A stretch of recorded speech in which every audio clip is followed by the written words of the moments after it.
Hi, my name is Gordon. You may know me as Vladimir the Batomir. That's my online handle that I go by. I do a lot of posting on Instagram of drawings like this. I like to draw in a colored marker, different, mostly toys, but, monsters, uh, kaiju, Japanese superheroes. Um, This video is intended as sort of what I hope is first in a series of videos that I want to make about kind of my forays into digital sculpting and 3D printing. Um, so, where I was coming from is frankly being a toy collector, being into stuff like something like this. This is a little Kamen Rider action figure, and I had played with, you know, drawing my own stuff, drawing stuff from my collection, like that sketch that I showed. Played with sculpting stuff by hand. I used Super Sculpey, which is a type of polymer clay that you can get in pretty much every color imaginable, and super easy to model with, and you cure it in your oven. So, I had some uh, ambitions in terms of what I wanted to make. And I also had some experience using physical media, both drawing, as I showed you, sketch, and also sculpting in clay. So that was sort of the,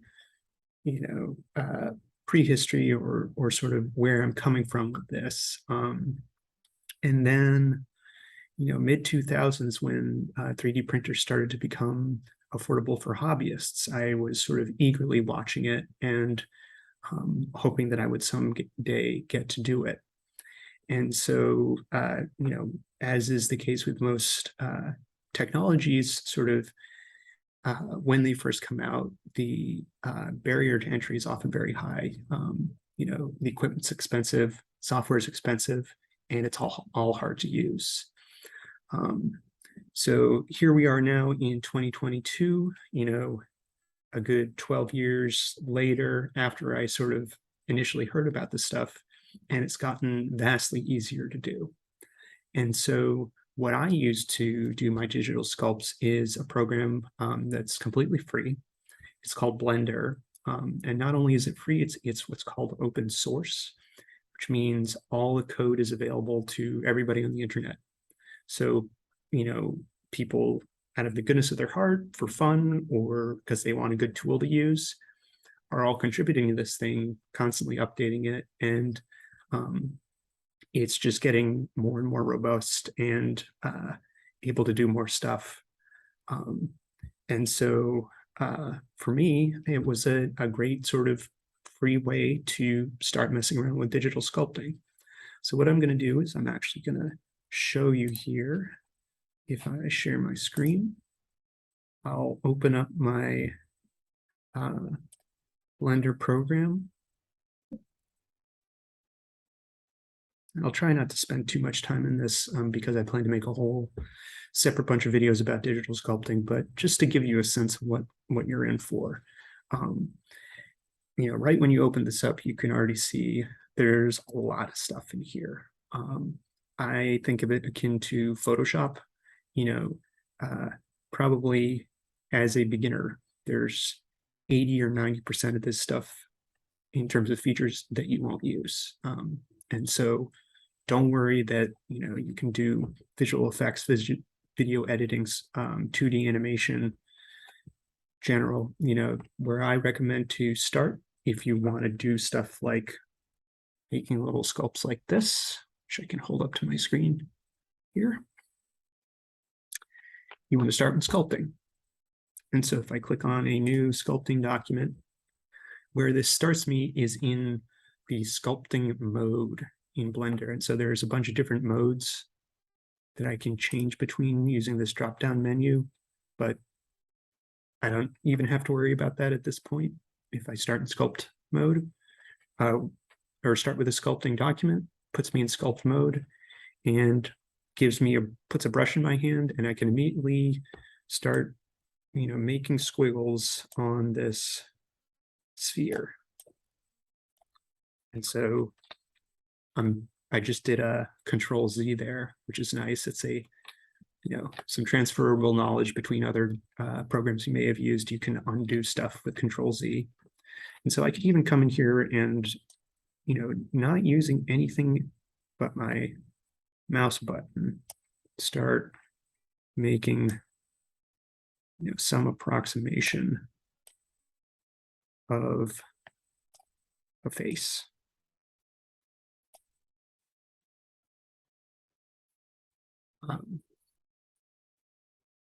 Now, sort of the three starting tools that I would recommend playing with when you come in here, start in sculpt mode, are this initial brush that I'm using, which is the draw brush. And that, draws a lump on a piece of clay. The next one that I recommend is the draw sharp, which makes a little crease so you can kind of define features a little bit more. And with any brush that you use, you actually get technically two brushes, because if you hold the Control key, what it does is it does the reverse kind of operation of whatever the brush you have equipped is. So if I hold Control, it raises a little ridge on whatever I'm sculpting rather than putting a crease in it. So the draw brush, crease brush, and then another one which I actually would have recommended using first before you start messing with the draw and crease brush, because it's great for sort of laying out your overall proportions, is this elastic deform brush. And basically what this is it lets you yank the sphere around and kind of extrude pieces. And so even without thinking about it here, I'm zooming in and out. And how I'm doing that is with my middle mouse button, my mouse wheel. And if you're using Blender, you really want a 3-button mouse, specifically really for this scroll wheel, because it lets you rapidly zoom in and out like this. And it also lets you do the equivalent of picking up your object in your hand and kind of turning it around to look at it from all angles. If I click and hold my scroll wheel, I can rotate this around and I can already see, whoa, something weird is going on here with this supposed nose. So I could like try to, yank it into some semblance of proportion, but I think this is just going to be a monster guy. So we'll kind of smoosh it around.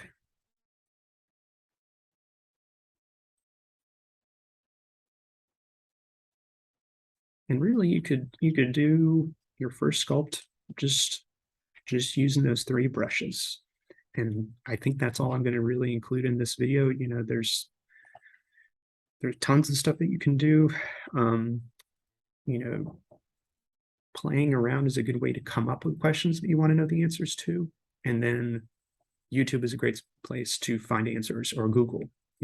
This tool being freely available and open source means there's lots of good documentation as well, because everybody has access to it and everybody's learning it, especially during the pandemic. So, I found getting my hands dirty and actually messing around with this, getting a sense of what are the questions I want to ask, helped drive sort of my learning to actually come up with something useful. So this is a pretty wonky sculpt, but let's pretend that it's something I want to print. If I did want to print it, I would need to save the Blender file, not in sort of the standard Blender project file, which is a .blend. I would need to save it in the format which is called STL. I don't know what the acronym is for, but it's a standard 3D object. And so from Blender, I can do a file, export, STL. And actually, I need to make sure before I do that, I need to save this as a new project. So I'll save my Blender file as testhead.blend. And then we can go in and export the STL, and it will inherit the name, but now it has the STL extension, and we'll say export. And it should have exported that.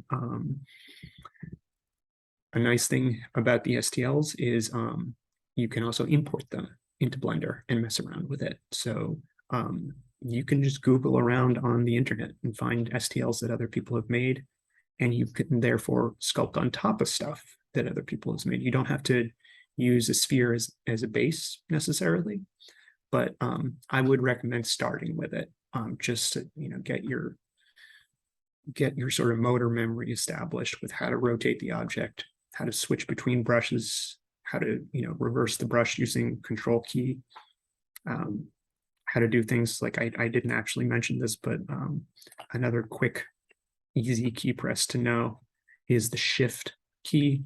Lets you smooth edges out. So that's a good one to know.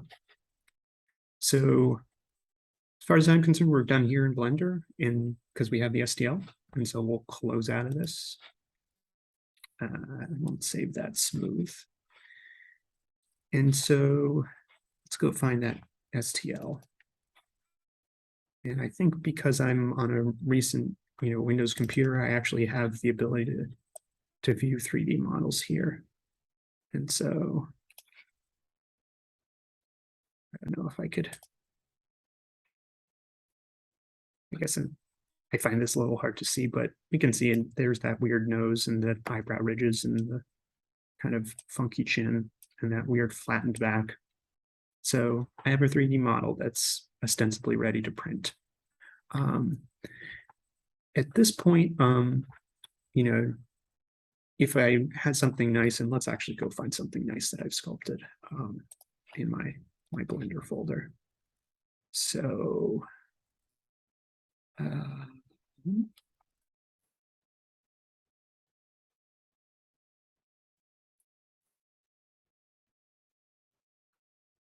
yeah, here's a cool one that I did.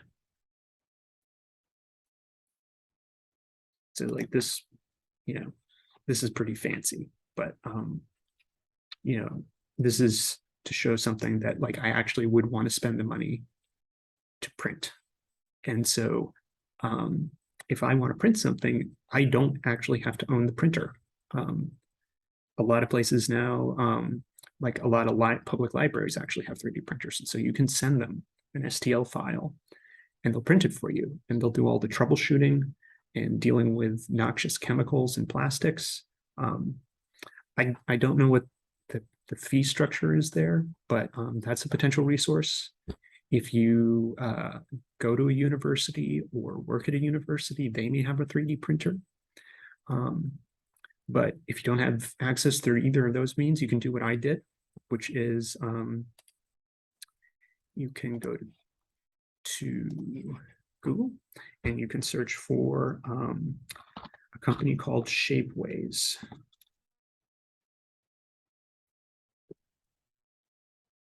And if I go into their website, what this is it's a company that owns a bunch of industrial level printers. And rather than printing in, I think you can get them to print in just like regular resin, like you'd or PLA plastic, which is sort of what you get using a printer that like a library or you might personally own. But they also have these industrial printers which use beds of resin powder that are then fused with a laser. And so what that means is they can do big prints and they can do them really fast. You got to pay for it because they're running the prints for you, doing all the troubleshooting, the post-processing. But, to just get a physical object in your hand that you've spent all this time sculpting, it may be worth sort of the upfront just to see, like, what does this actually look like, not on my computer.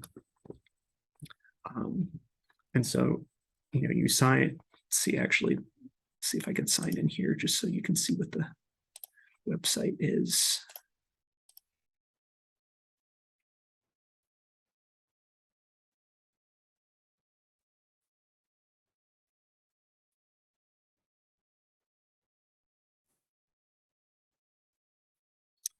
So if I make an account and sign in, what I can do is I can go to my models and I can upload stuff here. And so, I would choose that STL and upload it. And once I have a model uploaded,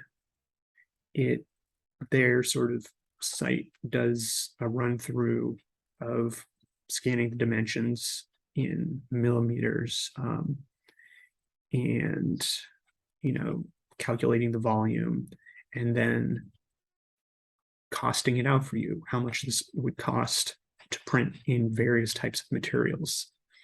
Now, when I originally sculpted this particular one, I didn't hollow it out. So even something that's only, at its max dimension, 77 millimeters long, which if I take out my caliper here, that's like that long. That's tiny, it's that big. It would cost $18 to print in sort of the cheapest versatile plastic. But again, if you're just doing this for your first time, $20 lets you pick different colors. So I could even print it in a crazy purple. They can process it and make a smoother surface if it's a certain size.